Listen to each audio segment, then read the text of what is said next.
Welcome to Marketing MASH, brought to you by themarketingscope.com.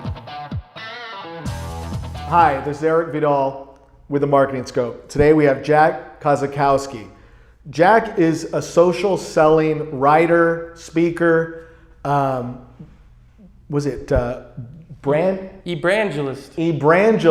Sasanova, and there's quite a few other titles.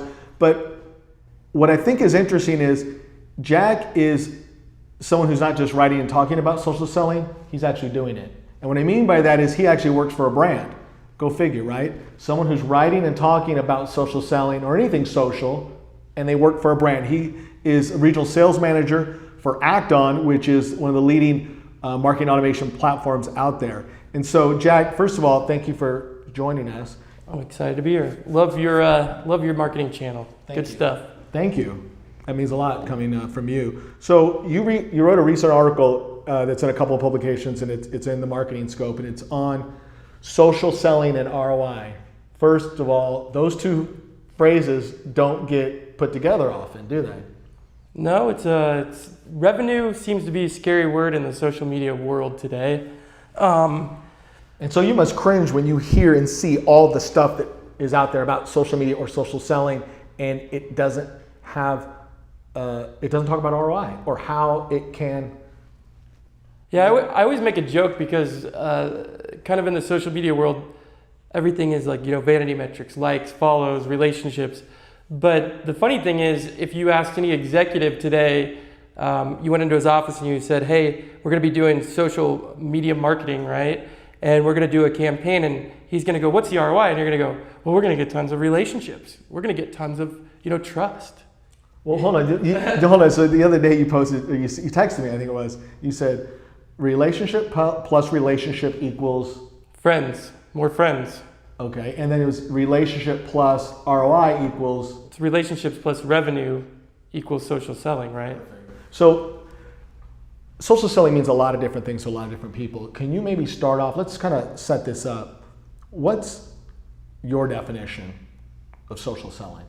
So I like to simplify it, and excuse me, but I came up with my own version the other day, so I don't want to screw this up. I almost have it memorized, but really you've got to simplify it down. I mean, it's nothing more than the process of taking online digital conversations offline, using personalization, strengthening the relationship, and focusing solely on the buyer's experience from conversation to revenue. Because so many people, and even I do this in my content, I make things sound so complicated, but really what is it about, right? I mean, it's like using social media to connect with the right people with the right message at the right time and moving them offline, especially in B2B, not so much in B2C, but in B2B, the sale starts, through the phone, right? Yeah. So what social media is not, what social selling is not, it's not trying to connect with someone on LinkedIn or Twitter and then sending them a note with seconds later asking for a meeting or appointment, or can you take a look at a demo of our product or what have you? Yeah, so the social part is social media marketing. I mean, really is what it comes down to, right? That's your warming the needle, I call it, right? So you're warming the needle, you're getting more visibility, more likes, driving more traffic, link clicks. And then really what all that's leading up to is the offline conversation, right? I mean, really what are we trying to do in B2B sales with social media marketing? It's just, I call it warming, right? Like you've got to warm the needle. I mean, the needle moves better and faster when it's warm. But to an executive, warming the needle is not what they do, right? That's one step in the process. Yes. So, my thought leadership has all been based on the simple fact that let's talk like an executive, right? When we're talking about social media, that's how we're actually going to get an executive budget. And, I've struggled with this internally with many executives, customers of mine, at Acton, many different executives, they don't understand the value of it yet because the wrong conversations are being had, right? So I think that we've got to start having and talking like an executive, right? If you want to warm the needle or have that kind of conversation, that's something you have with the marketing director, right? But if you're talking above the line, we need to start talking about, okay, how many conversations were had? How many of those conversations were turned into opportunities from social? And then how many of those closed, right? So there's a process, and when you start talking high level is when you really start to get the ear of an executive. Now, at the same aspect, you got to show results, right? And I've had a lot of success. I went to President's Club with Acton, was number 5 in the company. Was it all attributed to social media, social selling? Absolutely not. But I can tell you that I have built a pipeline, an inbound funnel that is flooded right now, right? And it's not necessarily flooded because everybody's coming to me, to buy marketing automation, but it's coming to me because I've done all of the warming the needle, and I've done the right steps in warming the needle, but now I'm moving the needle, because all that warming, if I don't do anything with the warm needle and move it, then it's no good. Well, the thing that you do is, when you talk about warming the needle, I don't want to go too much into the how-tos, but you're sharing content that is either marketing created and approved, or even some of your own content about some important facts or factors that are part of the marketing automation process, right? Like nurturing, email marketing, lead gen, even social selling, and you're sharing that, and now you're becoming a thought leader. You're writing articles about different topics like this, and so your customers or prospects are looking at you as someone who's going to help them with marketing automation, or help them through that process, right? You're not just a sales guy trying to sell them. Exactly. And so there's a relationship built there, and respect. And you got to be careful when you talk about that, because I go above and beyond, at the call of duty when it comes to social selling, right? I'm at the very end of the spectrum, but just from the most basic level, and we're not going to go into the process of this, we'll do that, next episode, but just from the most basic level, starting to think like an advocate and not a salesperson. That's where I've shifted my mindset, right? So I'm no longer going to my desk and figuring out who I'm going to ask, what I'm going to ask somebody. I'm thinking strictly in the terms on social of how am I going to advocate for somebody? How am I going to help somebody? And I try to help at mass scale. Now the problem is, we won't get too deep into this, but you've got to be very, very smart and strategic with your time when you're doing that, right? And everything's got to be genuine, but you've got to be smart with your time. And I think that's a big disconnect with social media today, is that, everybody's so fascinated and fixed on celebrity, right? Almost like, I think we're kind of crossing the line of influencer and celebrity, right? I've got a ton of followers and I do a blab and 5,000 people watch it. Well, I'm sorry, but if I'm not driving revenue, or I don't have some type of value behind that, for me, you won't see me do that, because I'm strategic about what I do, when I do it, because my time is valuable. So we've got to, be careful of what's going on, and how people are getting social selling mixed up with really what just social media marketing is.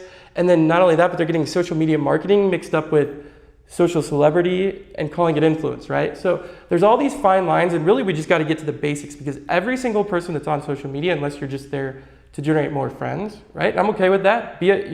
I'm a believer too, but I do that at home. During my work hour, I'm focused on, connecting the right relationships, sharing the right content, and essentially building an inbound funnel by being a trusted advisor. Yeah, no, these are good points. I want to pull up some points from the article so I don't mess this up. So 7 ways to see your social selling ROI, return on investment. And so let me quickly list these out, and maybe you can talk a little bit more about it. But number 1 is strategy and KPIs. Number 2 is content. Number 3 is technology. Number 4 is training. 5 is teamwork. 6 is commitment. And 7 is a pilot program, baby steps. Try to prove the process. So talk to me a little bit about strategy and KPIs first. So, this is really strong when it comes to the social media marketing piece, and what your message is, what kind of community are you trying to build? How are you going to measure success? Well, that comes later, but your strategy's got to figure out, okay, there's millions of people on social media. I've got to figure out how to get a focused group of people that are my buyers, or advocates, influencers that are specific to my industry. I've got to figure out how to get them in my community, right?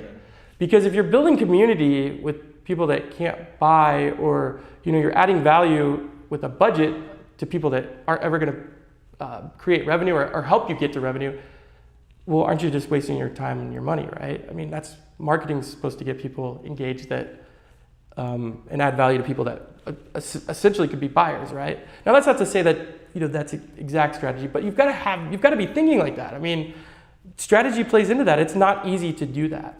I think that's a disconnect. Everybody talks about social media. A lot of these gurus, experts. Social media is tough. I mean, I'm not going to sit here and tell you that it's easy for any brand to go out and just build an audience, right? A targeted audience to drive revenue. But it can be done with the right strategy and the right KPIs. You've got to know, before you launch a social selling campaign, you've got to be able to go to your executives and say, okay, we've got the strategy and the process and the journey to get to these KPIs, right? Whatever those KPIs are, they could be different for every company, but I mean, essentially they've got to affect your bottom line. I know you say it's hard, and it is, but you've had a lot of success in the last year or two with your efforts, right? Yeah, but I mean, here's the difference, right? Building a personal brand is a lot different than building an audience for a brand. And I see a lot, this really bugs me, but I see a lot of thought leaders in social media that have built a really monster personal brand, right?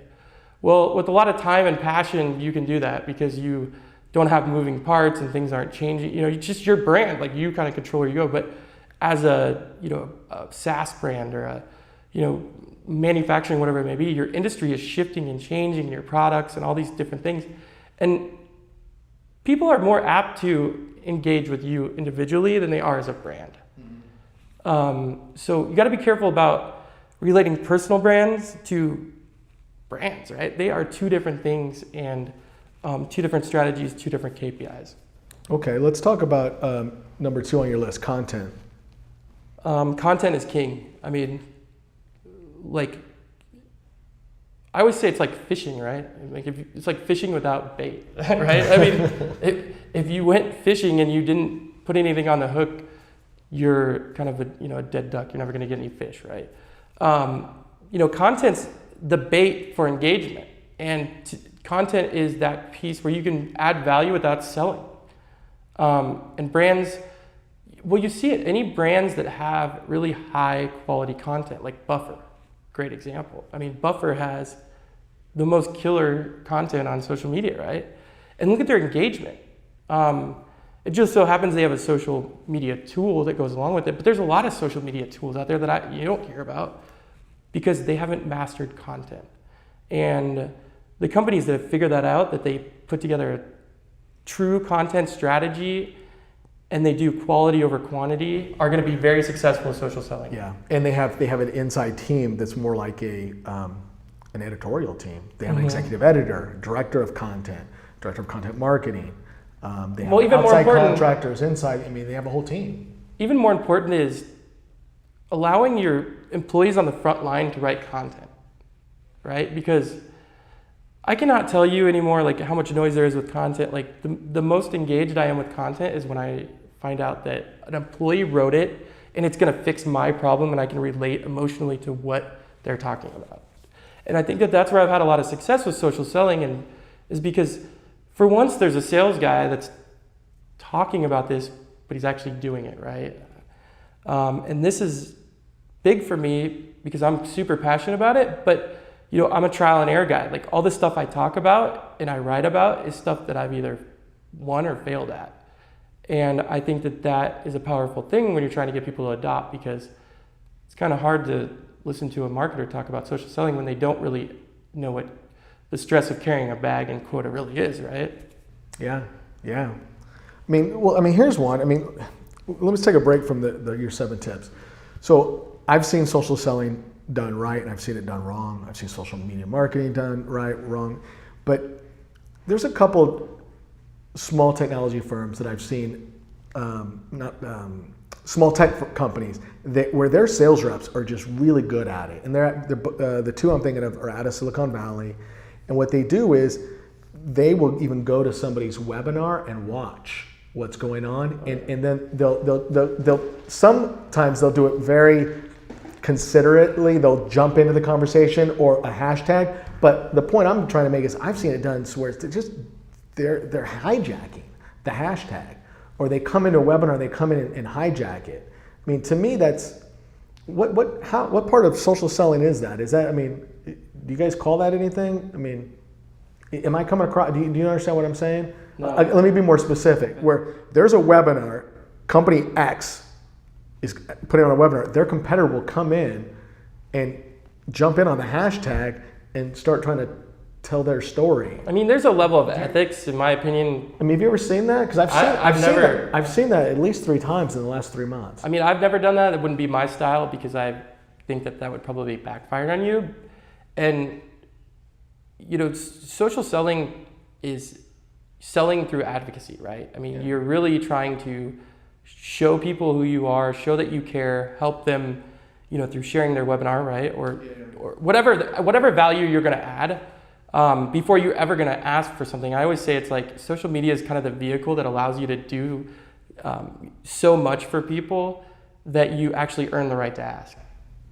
Yeah, right? That's powerful. That's good. We've never been able to do that in sales because we've only had the phone. We've only had, you know, whatever, phone or knock on the door. So it's really always been kind of an uncomfortable thing, right? It's like, knock, knock, hey, can you buy my product? Now what we can do is we can research the buyers, you know, there's a whole process we can go through on the different channels, we can learn about them, and we can become an advocate for them and do a bunch of things for them before we ever ask. So I love that, by the way, and I wish that some of the sales people that call on me would do that. But do you ever find yourself doing that, and then before you even ask, they come to you? Oh, yes, absolutely. And that must be wonderful. It's taken me a long time because you really do have to build credibility on social a little bit. Like, I will tell you that there are social selling can be done with very strategic, and really you don't even have to have a Twitter account to do if you wanted to do certain parts of social selling. But in order to get kind of that inbound funnel thing, you've got to be visible, but now your visibility, you got to build an audience, build a little bit of trusted advisor. That's the thing I always caution people is like, if you want to build an inbound funnel, there's a little bit more of a commitment, right? Yeah. But it's super powerful to not have an inbound funnel and just strategically go after, advocate, and start conversation. So what are the tools that you use that you find help you be successful? Is it Twitter, LinkedIn, maybe Facebook? Facebook, I find value in my content with my close network to kind of keep them afloat. I always call it like living your brand. Like Facebook's kind of my place, and Instagram where I can like post what I'm doing, when I'm doing it, and kind of, I always incorporate my brand. Like if you go to Instagram, like I have Act On Cup, hidden, or I have, Act On somewhere, because, really that's a way to sell your brand without, that's social selling, right? It's every time somebody goes to Instagram and they see, me pose with my new Nikes, I have a Nike thing that I do, and, all these little different things, I always have Act On there, so I want to spark curiosity, right? There's a little piece of, like kind of like a little secret, I would say, right? So like I should be doing that? Yeah. Like that? So let's go back to your 7 steps. So number 1 was strategy and KPIs. Number 2 was content. Number 3, technology. Talk to us about that real quick. So, if you're a basic small business, 1 or 2 people, you can use technology like a Nimble CRM, really simple solutions. Like I don't think you have to go dive as deep as I did here, but B2B companies that are really doing a full-fledged process, you got to have the right technologies in place, because otherwise what you're doing is you're busting your butt, right? And you're doing all this work and it's not being tracked. Not only that, it's not being tracked down to the dollar. Yeah. So, and there's simple technologies. You break it down, it's dialer, CRM, marketing automation, right? Those 3 things, you should have those anyways. I think that we're getting to that time in the MarTech kind of revolution that you should have that, but to really successfully track a program and show the results and different touch points, what's working, what's not, it's really important to have those 3 technologies. But even further than that, you should have those anyways. Yeah. And the other one is, number 4 is training, number 5 is teamwork, and number 6 is commitment. Those 3 alone, I think those come maybe a little bit before even technology, because you have to have that training, that teamwork, that commitment, really, right? Yes, but it has to be built in. Marketing and sales, let's call it like, most companies are not aligned, right? They're still on 2 sides of the coin. They're not? But what social selling, and one thing I like about it is that if you do the training properly, the training has to involve marketing and sales, right? So you've really, with social selling, and it's not talked about a lot, but you could find major value in the simple fact that you're going to align two programs. If you tied the revenue goal to that program, you're really going to make them work together, right? And start the training as teamwork, right? And then making a commitment, and commitment comes in with tying revenue goals, right? And I'm not saying that sales and marketing get paid the same or whatever, but I think marketing is going to be coming to that time, and I know that it already has, where revenue is going to be the major focus, And if it's already shifting that way. Yeah, slowly. But if we could tie sales and marketing, certain bonuses to their success, I think it would really make the alignment of marketing and sales a lot more seamless. Yeah, that's a good point. So, point 7, you talk about a pilot program, taking baby steps. That makes sense to me, but tell us a little bit more on why, because I think if I recall, you talk about how you're showing the execs and the C-levels that, hey, we have to prove ourselves first, because this may not be the right fit. Or at least let's learn from it. Let's not go all in. And I know an organization where they had 250 plus sales reps, and they just picked, I think it was like 40, and they did a pilot with them, 40 or 50. Learned from it, improved, tightened it up, and then they rolled it out to the whole team. So is that kind of in line with what you're thinking, or is it a little different? Yeah, exactly. Well, one of the things is you've got to work out the kinks of anything. I mean, I don't care if you're doing a cold calling campaign or you're figuring out how to do webinar campaigns. I mean, one of the big gaps in sales today is that salespeople, we're not trained on how leads come in. We're not trained on how conversations are started. We're literally, if you do have marketing automation, you're popped over, it's like, oh, this has a, high lead score, and you're looking at the activity, but you really don't, you know the activity, so you know how to do the talk track, but I just wish that sales and marketing got along for one simple reason, because it would help the buyer. Because not being aligned, sales and marketing not being together, it hurts the buyer, the buyer's experience, because the buyer shouldn't have to explain to you how they got into the funnel, right? Or how they started the funnel, what the touch point was. And I know that happens a lot, right? I talk to salespeople. So with the pilot program, you've got to work out those kinks, right? And really align and get them tight with a small group. And then not only that, but show the revenue. I know this stuff works, right? Because there's millions of people talking on social media every day, and there's very few picking up the phone. Now there still are. I'm not saying cold calling's dead, because I will never say that. I think it's, I think it's harder. It's harder. And I think I read this at Harvard Business. They wrote an article about social selling, and one of the pieces that really got me was it said, should we be doing social selling or social media programs? And Harvard said, you should be doing everything, no questions asked, right? And the reason is because buyers are everywhere, right? Thousands, channels, and whether it's phone, work phone, cell phone, mom's phone. You're faxing something. I still have customers that fax. Believe it or not, fax. You've got, let's just say, Instagram. You've got Pinterest. You've got Twitter. You've got Facebook, LinkedIn. So we've got to figure out, as a sales and marketing organization, how can we effectively be on all the channels, maximize time spent effectively driving revenue. Yeah. And we can do that. Well, it's testing all the channels, but figuring out which ones, and where does your audience live, and where you have the most success connecting with them, right? So there's maybe 50 channels or more, but it's trying to find the right Well, mix. Depending on what market you're in, there's niche markets where you might only have one channel. I don't believe that there's any niche. I've heard this before, our buyers are on social media. I don't buy it. I worked in manufacturing for 2 years, the most laggard industry ever, and I had a ton of success on LinkedIn, right? So there's always somewhere that your buyer is, or there's somewhere where you can find that golden nugget of information to win more business. It's just, what's your commitment to figuring that out? Yeah. So listen, Jack, these are some great tips. I'd like to go into more detail, especially on more of the how-to. will you come back and share some more information with us on social selling around ROI, and what have you? I mean, one thing about me is I'm not going to hold back any secrets, so absolutely. Perfect. Good. Thank you. That's it for this episode of Marketing MASH. You can share your thoughts by following us on Twitter and Facebook.